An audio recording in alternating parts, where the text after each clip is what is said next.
The alarming thing about the novel coronavirus SARS-CoV-2 is how easily it passes from one person to another.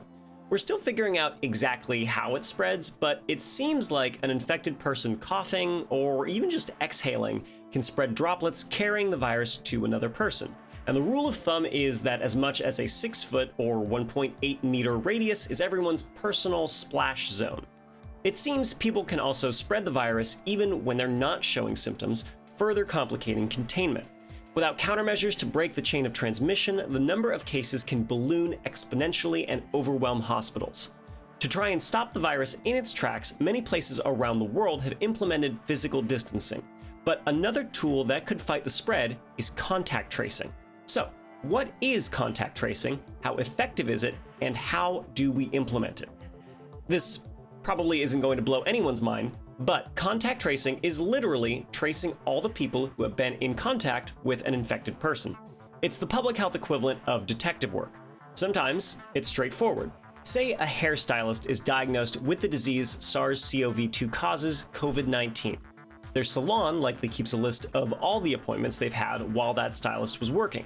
A public health worker can then use that list to contact everyone who visited the salon and ask them to monitor their symptoms for 2 weeks.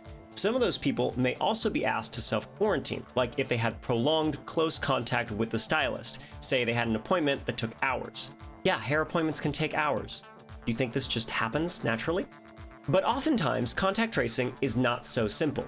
People typically don't keep detailed logs of everyone they've been near all the time, and our memories are imperfect. Even after sorting through calendars and social media posts, contacts can slip through the cracks. Or sometimes an infected person may have come into contact with hundreds of people, and a public health worker might not be able to reach them all. And then, of everyone the public health sleuth does find and contact, a subset of people may just plain not want to comply. Or the original infected person might not want to cooperate and reveal who they've been in contact with. In those cases, public health workers have learned that you catch more flies with honey than vinegar. One of the requirements to be a contact tracer is empathy. People are more likely to respect what is asked of them if they feel respected. The good news is that a contact tracer doesn't have to catch every potential new case to be effective. One epidemiologist estimated that getting 85% of contacts to self-quarantine would slow transmission significantly. Still, leveraging technology could help contact tracers cast a bigger net. In countries like Singapore and South Korea, there are smartphone apps that track who comes close to each other, and if one of those people gets diagnosed with COVID-19, the others automatically get a message alerting them. Other countries like Germany are in the process of developing similar apps with more privacy protections. To be effective though, one estimate by researchers at Oxford University suggests that at least 60% of the population would need to download the app. Downloading the app wouldn't be necessary though if everyone had the technology automatically. Recently, Google and Apple announced that they would be building a similar feature directly into their mobile operating systems and are hoping to launch it by mid-May. The idea is to use Bluetooth transmission between phones, so location data isn't tracked, just proximity to other people's phones. Further privacy protections include using anonymized keys that change every 15 minutes.